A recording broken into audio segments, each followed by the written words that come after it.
Pour l'électricité de ton logement, ferais-tu appel à quelqu'un qui a appris sur YouTube? Non.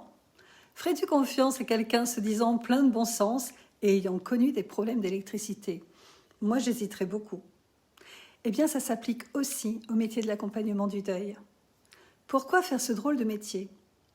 Tu veux te réorienter. Ton expérience de vie t'a permis de repérer ce qui t'a manqué quand tu vivais un deuil et tu veux apporter une réponse adaptée.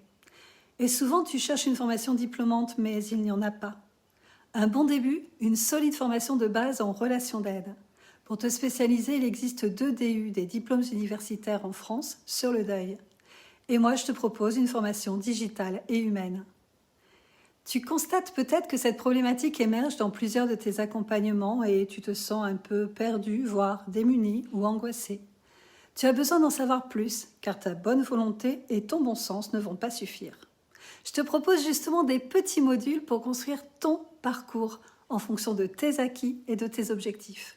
J'ai des stagiaires très différents. Je peux te parler de Virginia, coach en rangement, qui est parfois aux côtés de personnes en deuil pour réorganiser une maison ou vider et se répartir les meubles.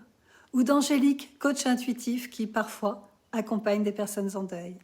Ou de Pauline, assistante administrative qui aide les personnes dans leur démarche.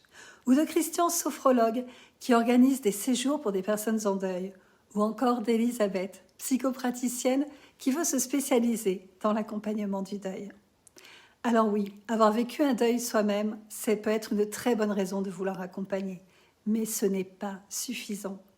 Pour éviter les projections de tes ressentis qui pourraient être néfastes pour la personne que tu accompagnes, il te faut de bonnes bases théoriques et un réseau pour prendre du recul.